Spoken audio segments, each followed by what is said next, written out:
quero ministrar uma palavra ao seu coração que eu intitulei de O Perigo de Ignorar a Verdade. É perigoso ignorar a verdade, meu irmão. Você sabia disso? É perigoso quando nós ignoramos o manual de instrução daquele equipamento elétrico que a gente comprou, e por ignorarmos a verdade, às vezes a gente acaba queimando, porque era 110, a gente coloca 220, quem nunca, não é? É perigoso ignorar a verdade acerca do seu casamento, quando você ignora a verdade, que por exemplo, talvez você seja uma pessoa egoísta, uma pessoa iracunda, talvez o teu casamento vá bueiro abaixo. É muito perigoso ignorar a verdade. E eu quero nessa noite te alertar acerca disso. E para ilustrar o quão perigoso é ignorar a verdade, eu quero te mostrar uma foto, uma imagem de um vulcão que é lá da Colômbia. Esse vulcão ele é chamado de Nevado del Ruiz. E ele tem uma história muito curiosa por volta dele, porque no ano 1985, esse grande vulcão na Colômbia começou a dar indícios de atividade. Diz que alguns gases começaram a sair dele, alguns tremores de terra começaram a acontecer, águas perto desse vulcão começaram a ficar quente demais. Então geólogos alarmados disseram: esse vulcão vai entrar em erupção, em atividade, e vai destruir todos os vilarejos, cidades vizinhas. Havia uma cidade vizinha a esse vulcão chamada Armero. Então os geólogos acionaram o poder público alarmou a população, literalmente, colocou um alarme de fuga, bem como também noticiaram no rádio, informaram todo o povoado dizendo: o vulcão entrará em erupção. Entretanto, aquela cidade estava muito acostumada a viver debaixo daquele vulcão, nos pés dele, e ao ouvir isso, eles ignoraram. Eles disseram algo como tipo: a gente está tanto tempo aqui, não é possível que agora esse vulcão vai entrar em erupção. Tragicamente, no dia 13 de novembro de 1985, o vulcão entrou em erupção. As lavas que expeliram do vulcão correram essa montanha numa velocidade de mais 60 km por hora, e em questão de 15 minutos, todo esse povoado de Armero foi soterrado pelas larvas. Nesse fatídico dia, 23 mil pessoas morreram, porque ignoraram a verdade. Ignorar a verdade é algo perigoso. E nessa noite eu quero chamar a tua atenção para isso. Se você está com a sua Bíblia aberta, acompanhe a leitura do verso 15 em diante. O verso 15 em diante narra o momento onde o apóstolo Paulo, depois de ter sido deixado por João Marcos, agora Paulo e Barnabé chegam em Antioquia da Pisídia. E lá em Antioquia da Pisídia, Paulo prega o seu primeiro sermão público. Não que ele não havia pregado anteriormente, mas os escritos do Novo Testamento é o primeiro sermão oficial da primeira viagem missionária de Paulo. E o que o texto bíblico diz é o seguinte: depois da leitura dos livros da lei e dos profetas, os chefes da sinagoga, as sinagogas é o lugar de reunião dos judeus que foi estabelecido no período do exílio babilônico. E então, pós esse período, os judeus até os dias de hoje se reúnem nas sinagogas para ler os rolos do Antigo Testamento e falar sobre a lei de Deus. Paulo e Barnabé, entendendo e compreendendo que a lei falava sobre Deus, eles escolheram ir numa sinagoga primeiro, porque dessa forma o entendimento acerca de Cristo seria só uma construção a partir do fundamento que eles já tinham.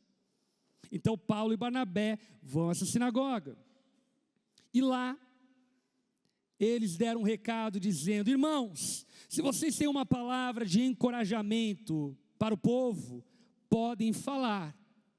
Então Paulo ficou em pé, levantou educadamente a mão para pedir silêncio e começou a falar: homens de Israel e gentios tementes a Deus, ouçam-me.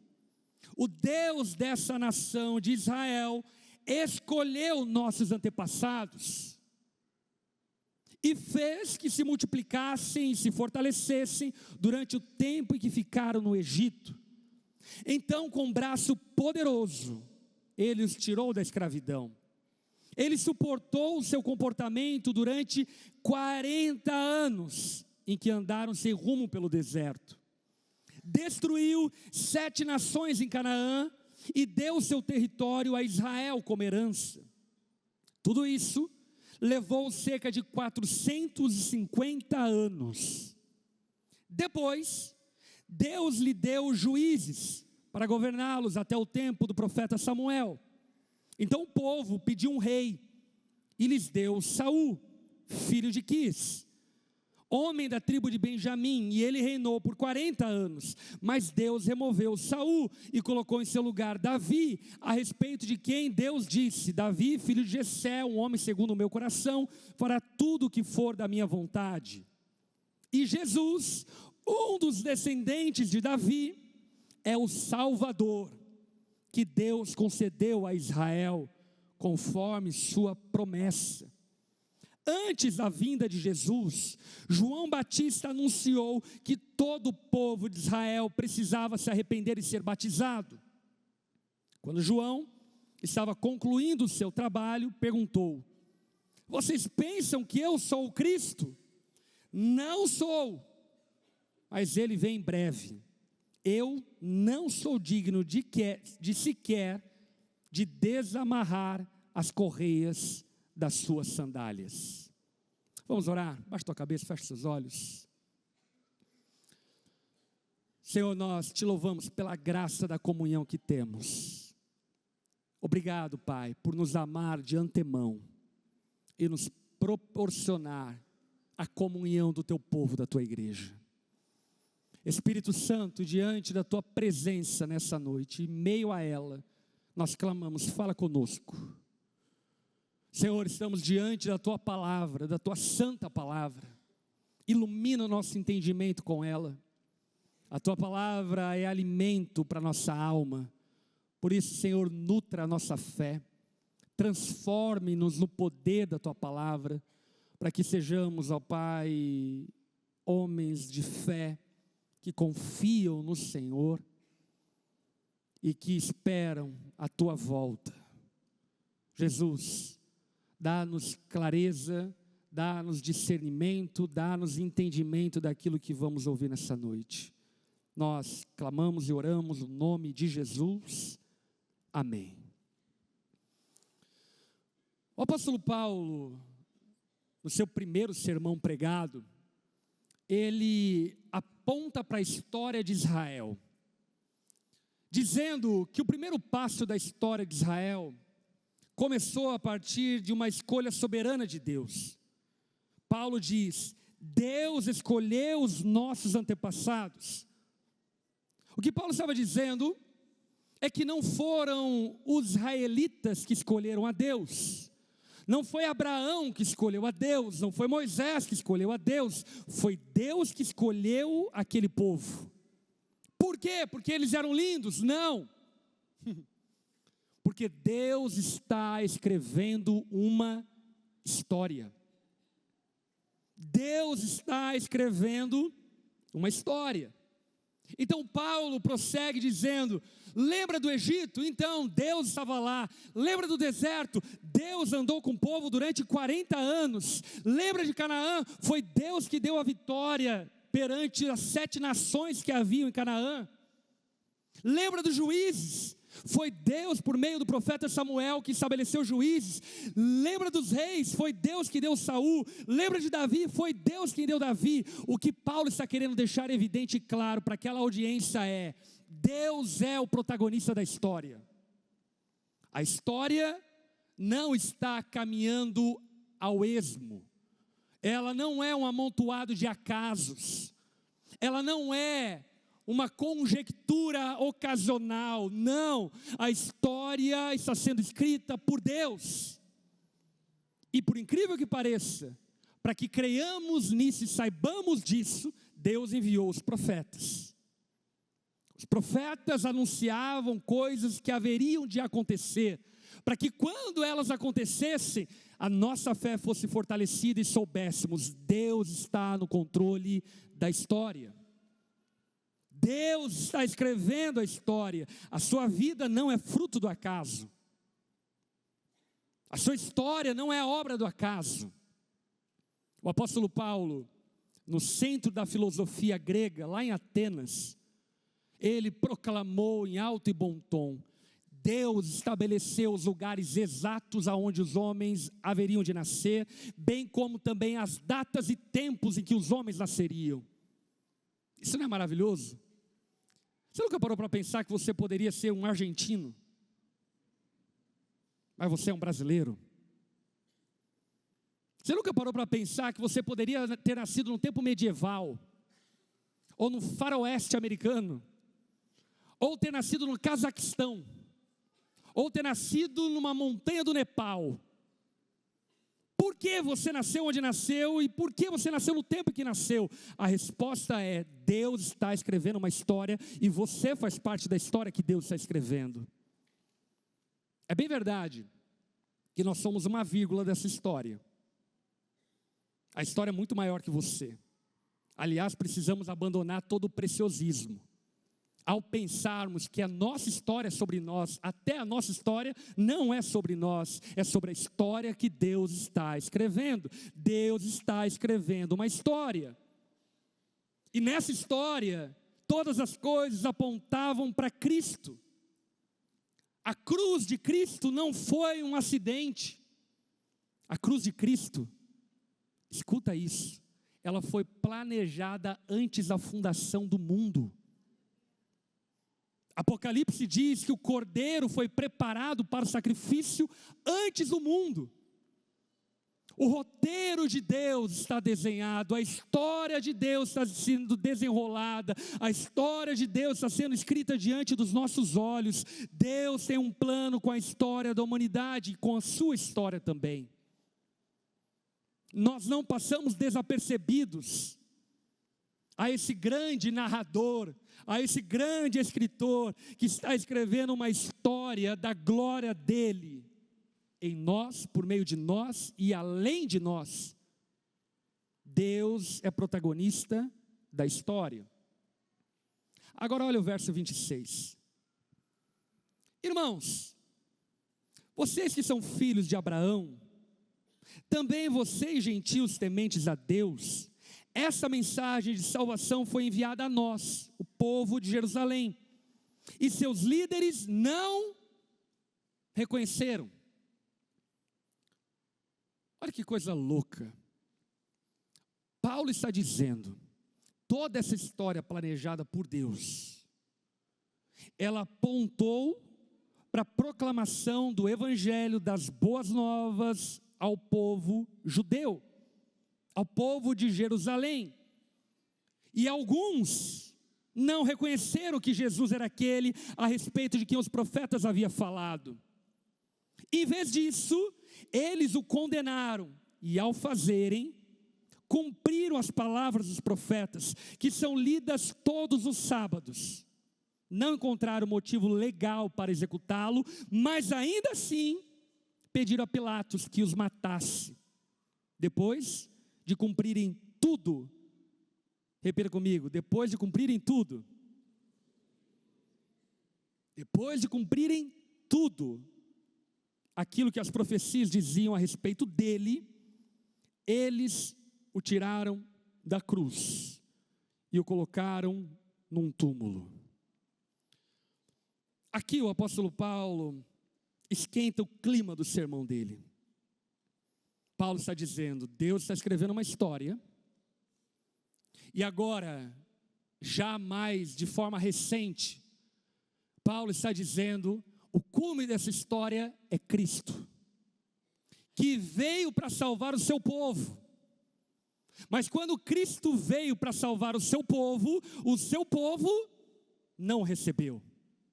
Pelo contrário, negaram o Salvador. O que é chocante acerca disso é que os judeus, em especial fariseus, eles viviam diariamente, semanalmente, exaustivamente, durante anos, lendo todos os sábados conforme o calendário deles, a lei. Eles liam, por exemplo, Isaías capítulo 42, que dizia que o Messias seria o servo sofredor, que ele viria, seria traído, vendido por 30 moedas de prata, nasceria de uma virgem, seria rejeitado pelos homens, seria cuspido, seria transpassado com uma lança, seria posto no madeiro e depois ressuscitaria. Eles liam isso, sabiam disso, mas quando aconteceu, eles ignoraram. E o que é mais trágico, eles se tornaram a parte da profecia que matou Jesus. Eles se tornaram a parte da história que entregou Jesus. Mesmo supostamente eles sendo pessoas justas, como Paulo mesmo diz, não havia nenhum motivo legal para a prisão de Jesus, muito menos para a crucificação. Mas sem nenhum amparo legal na legislação, eles ainda forçaram a barra e de maneira cruel foram a parte da história que levou Jesus à cruz do Calvário. Isso é duro, sabe por quê, meus irmãos? Você pode estar ouvindo a Bíblia há anos e mesmo assim não estar entendendo ela. Isso é duro, porque você pode ter nascido na igreja. Quantos aqui nasceram na igreja? Não na igreja, né, gente? No tempo que os pais iam para a igreja. Você pode ter nascido na igreja, você pode ter crescido na igreja, você pode ter conhecido o amor da tua vida na igreja, ter casado na igreja, ter apresentado teus filhos à igreja, ter se aposentado na igreja, ter sido velado na igreja e ainda assim não ser igreja. Ainda assim não ser povo de Deus. Não é suficiente ouvirmos a verdade, é necessário crermos na verdade. Tiago, na sua carta, diz que até os demônios creem na verdade, porque a verdade é verdade. É só gente estúpida que não crê na verdade. A verdade é o que é. E Tiago diz, até os demônios creem. Mas alguém aqui acha que algum demônio vai ser salvo? Não. Por que não vai ser salvo? O segundo argumento de Tiago é que a fé que os demônios têm não tem poder para salvar, porque ela é uma fé desacompanhada de obras. A fé que salva é aquela que é acompanhada de obras.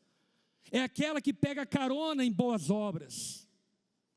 A pior cegueira que existe é ouvir a verdade todos os dias e não se dobrar diante dela. Não se curvar diante dela. Esse povo que crucificou Jesus, que entregou Jesus, que traiu Jesus, eles ouviam a verdade todos os dias. Mais do que nós, eles memorizavam a verdade. Grande parte deles sabia decor o rolo de Isaías. Grande parte deles conheciam todos os salmos messiânicos. Mas ainda assim, quando Cristo veio, eles negaram a Cristo e o rejeitaram. E talvez, ao ouvirmos isso, nós pensamos, então Deus agora perdeu. A história saiu de controle. O Filho de Deus veio ao mundo e ele morreu. Acabou. Não, meu irmão. Deus sabia que Jesus seria traído, crucificado e ressurreto. Deus está escrevendo a história.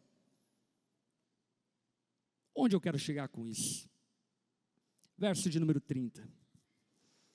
Mas Deus o ressuscitou dos mortos, e por muitos dias ele apareceu àqueles que o tinham acompanhado da Galiléia para Jerusalém. Agora eles são testemunhas diante do povo. Nós estamos aqui para trazer a vocês essa boa nova. Deixa eu lhe falar uma coisa. Eu estou aqui para trazer a você essa verdade, essa boa notícia. Qual boa notícia? A promessa que foi feita aos nossos antepassados. E agora Deus a cumpriu para nós, descendentes deles, e ao ressuscitar Jesus, É isto que o segundo salmo diz a respeito dele: você é meu filho, e hoje eu te gerei. Pois Deus havia prometido ressuscitá-lo dos mortos, para que jamais apodrecesse no túmulo. Ele disse: eu lhes darei bênçãos sagradas que prometi a Davi. Em outro salmo ele explicou de modo mais direto: não permitirás que teu santo apodreça no túmulo. Nem se trata de uma referência a Davi. Por quê? Depois que Davi fez a vontade em sua geração, morreu e foi sepultado com seus antepassados, e seu corpo apodreceu. É uma referência a outra pessoa, a alguém a quem Deus ressuscitou, cujo corpo não apodreceu. Ouçam, irmãos, estamos aqui para proclamar que, escute, por meio de Jesus, há perdão para os pecados. Jesus é o caminho, a verdade e a vida. Ninguém vai a Deus Pai se não for por meio de Jesus. Com todo respeito, as suas pedras energizantes, elas não podem te salvar. Com todo respeito ao horóscopo, ele não pode te salvar. Com todo respeito à tua meditação transcendental, ela não pode te salvar. Com todo respeito às outras práticas religiosas, religião alguma pode te salvar. Com todo respeito a todas as instituições não podem te salvar. Com todo respeito a todos os pastores, profetas, sacerdotes, nenhum deles pode te salvar. Só existe um nome dado aos homens no qual importa que sejamos salvos, e o nome dele é Jesus. E essa é a verdade. A verdade que está posta diante dos nossos olhos. Jesus é aquele que pode perdoar pecados, e todo aquele que nele crê é declarado justo diante de Deus, algo que a lei de Moisés jamais pôde fazer. O apóstolo Paulo enfatiza a verdade da palavra de Deus, declarando: o túmulo está vazio. Jesus venceu a morte. A religião não pode te justificar, a moralidade não pode te salvar, só Jesus pode perdoar os seus pecados. Só Jesus. Não há outro caminho, não há outro nome, não há outra possibilidade, não há outro atalho. Diante disso, olha o verso 40. Por isso, tomem cuidado.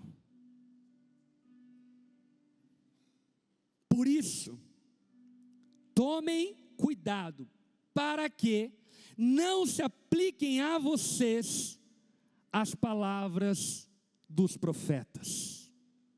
E aqui entra um ponto maravilhoso. Deus é protagonista da história, Deus está escrevendo a história, tudo já foi escrito por Deus, Ele sabe o começo, Ele sabe o fim. Ei, meu irmão, Apocalipse já foi escrito, aleluia. Tudo já foi estabelecido por Deus. Ele é aquele que guarda a história, Ele é aquele que escreve a história, Ele é aquele que garante que a história será como Ele escreveu. Sabe por quê? Porque Ele é Deus. Mas sabe o que é curioso diante disso tudo? Se Deus escreve a história, então nós podemos adotar uma postura fatalista acerca da vida, ou até vitimista, do tipo: se Deus escreve a história, logo, se eu não crer, é porque Deus não quer que eu creia. Se eu crer, é porque Deus quer que eu creia. Se eu comprar, é porque Deus quer que eu compre. Se eu não comprar, é porque Deus não quer que eu compre. Aí você cai nessa paranoia espiral que vai te levar para o limbo universal. Mas essas palavras de Paulo mudam tudo. O que o apóstolo Paulo está dizendo aqui é: tomem cuidado para que não apliquem a vocês as palavras profetizadas. O que Paulo está dizendo é: sim, Deus escreveu na história que ele seria traído, mas ai do homem que o trair. Deus escreveu na história que o Cristo seria crucificado, mas ai daquele que crucificar a Cristo. Deus escreveu na história que Jesus seria traído, mas ai daquele que o trair. Deus escreveu na história que muitos serão condenados, mas ai daqueles que rejeitarem a Cristo. E isso leva-nos a uma pergunta, e a pergunta é: de qual lado da profecia você quer estar? De que lado da profecia você quer estar? Como assim, pastor? A palavra havia dito que Jesus seria transpassado. Você quer ser a pessoa que vai furar o lado de Jesus? A palavra diz que Jesus seria crucificado. Você quer ser aquele que vai levantar Jesus do madeiro? A palavra dizia que o povo de Deus o rejeitaria. Você quer o rejeitar? Porque a grande questão que Paulo está trazendo à tona é que, ainda que misteriosamente Deus seja soberano, escreva a história, eu e você somos personagens livres nessa história. E experimentando da livre agência de Deus, eu e você devemos absolutamente vivermos com temor a Deus e não ignorarmos a verdade. Por isso, meu irmão, tome cuidado para não ignorar a verdade. Aliás, se tratando de profecia, porque aqui a gente está falando sobre uma profecia passada. Quer que eu te dê uma profecia presente? Uma profecia de agora, quentinha. Saiu do forno. É para os dias de hoje. Você quer ouvir? 2 Timóteo capítulo 3, verso de número 1. Paulo está profetizando dizendo: saiba que nos últimos dias haverá tempos muito difíceis. Só para te localizar na história, no tempo. Primeira coisa, os últimos dias são inaugurados a partir da ascensão de Cristo. Segunda coisa, ainda que vivamos em um tempo extremamente confortável em vários aspectos, tipo assim, a gente vive num tempo onde a gente tem colchão magnético, alguns é óbvio, colchão com massageador, coisa de louco. A gente vive num tempo onde tem controle remoto para ligar a televisão. Na verdade, agora tem comando de voz. Liga a televisão, desliga a televisão. Ainda que a gente tenha carro para ir e vir, tenhamos transporte público, ainda que tenhamos avião, e ainda que vivamos em um tempo confortável em vários aspectos, mas a realidade é, nós nunca vivemos em um tempo tão difícil quanto nós vivemos. Por qual motivo? Sabia que nós vivemos o primeiro período da história, que se um homem apertar um botão, o globo terrestre é explodido por completo? Você sabia que existe armamento nuclear suficiente no mundo para tirar a Terra do eixo, da órbita? Você sabia que existe armamento suficiente para exterminar a humanidade na Terra? Isso nunca houve. Nunca houve. Nós vivemos tempos muito difíceis em vários aspectos, macroeconômicos, geopolíticos. Vivemos tempos onde, por exemplo, nos defrontamos com a guerra no Irã, com a guerra na Ucrânia, nos defrontamos diante de realidades terríveis, como por exemplo uma que nós estamos passando como o Brasil. Você já imaginou o Brasil estar diante de uma iminente guerra tarifária? Meus irmãos, no campo da diplomacia a gente sempre foi de boa, paz e amor. E nessa semana o Trump emitiu uma nota dizendo que vai tarifar o Brasil em 50%, diante de algumas coisas que ele pontua lá. E eu não quero entrar no mérito político disso, se ele está certo ou se ele está errado. O que eu só estou dizendo é que se ele tarifar o Brasil em 50%, a gente está muito perdido. Meus irmãos, isso não é brincadeira não. Os Estados Unidos é o principal parceiro econômico do Brasil. Se o Brasil for tarifado em 50%, a gente está falando sobre o agro entrando em colapso, a gente está falando sobre indústrias falindo, a gente está falando sobre indústrias saindo das cidades, multidões de pessoas perdendo emprego. Isso é muito difícil. A primeira postura diplomática do nosso país foi: se eles tarifarem a gente 50%, a gente tarifa eles em tarifa recíproca. Porém, o próprio Trump afirmou que se o Brasil responder com mais tarifas, ele vai acoplar às tarifas iniciais o que for colocado a mais. Ou seja, em termos bem práticos, se o Brasil aplicar mais 50% de tarifa, a gente está falando que o Trump disse que vai tarifar o Brasil em 100%. Isso é trágico.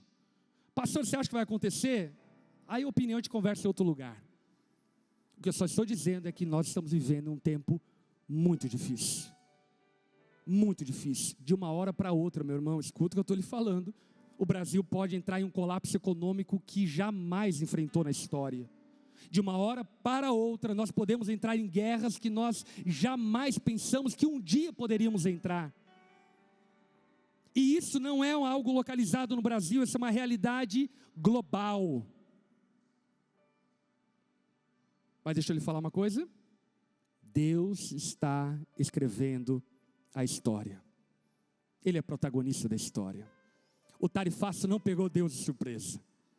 As guerras não pegaram Deus de surpresa. Agora a grande questão, e é isso que eu quero lhe chamar a atenção, é: de que lado você quer estar? De que lado você quer estar? Como assim, pastor? Olha só o que diz a profecia de 2 Timóteo capítulo 3, agora no verso 2. Porque as pessoas só amarão a si mesmas e ao dinheiro, serão arrogantes, orgulhosas, zombarão de Deus, desobedecerão a seus pais, serão ingratas, profanas, não terão afeição, nem perdoarão, caluniarão outras e não terão autocontrole.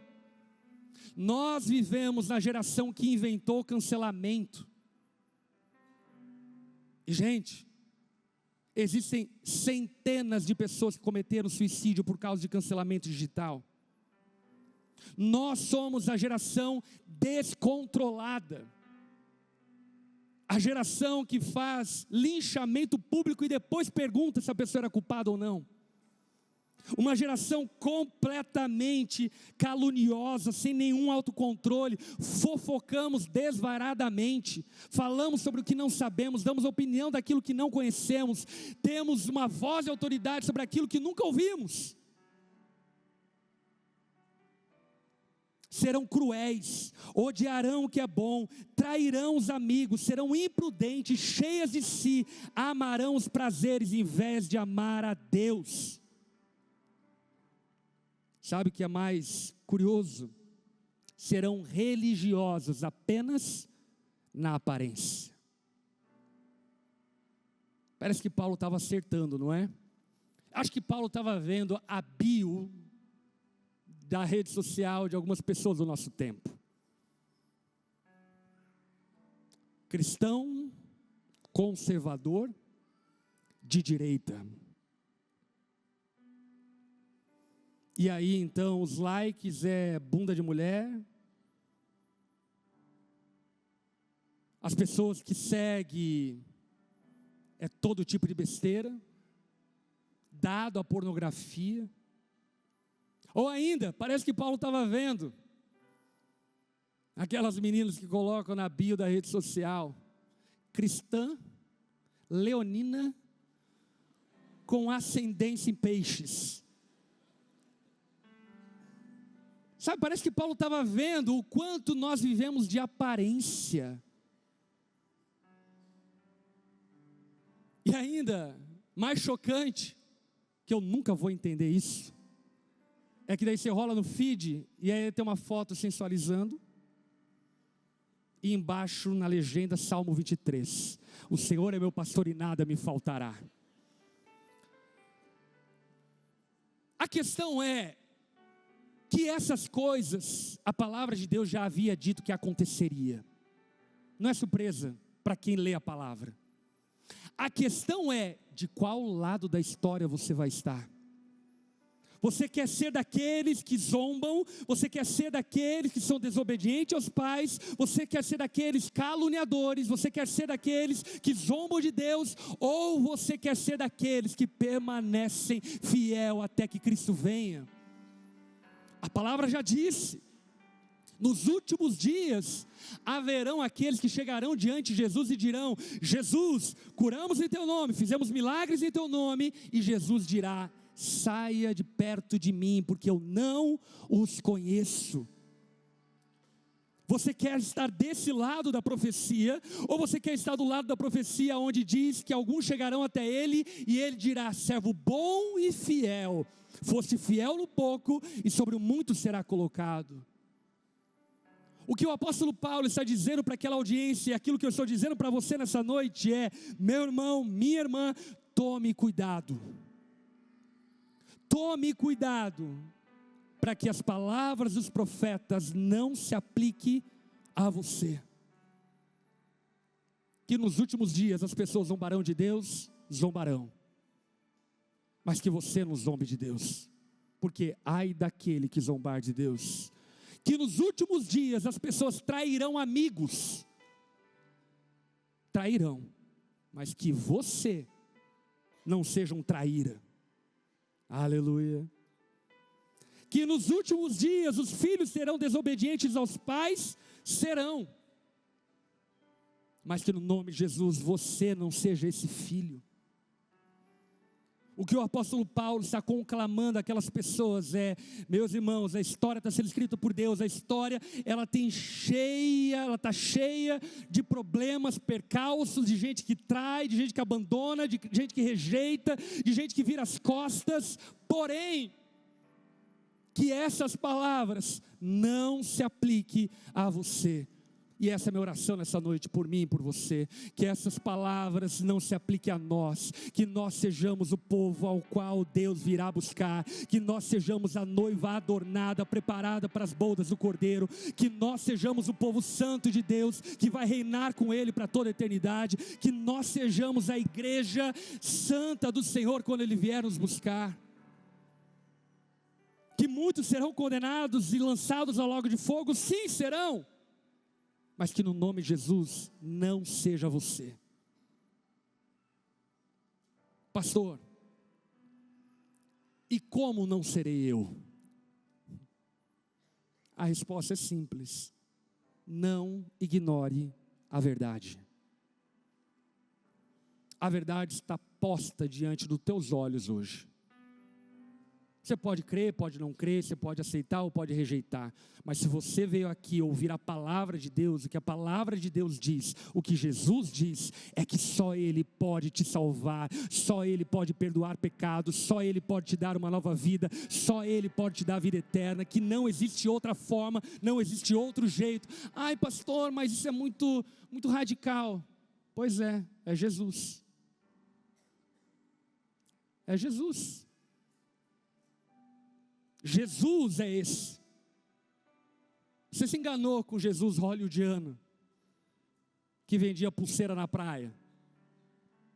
Você se enganou com Jesus paz amor, que dizia todos os caminhos levam a Deus. Esse não é o Jesus da palavra. O Jesus da palavra diz: aquele que não crer em mim está condenado. Por isso, a minha pergunta para você que ainda não caminha com Jesus nessa noite é: você se rende a Jesus?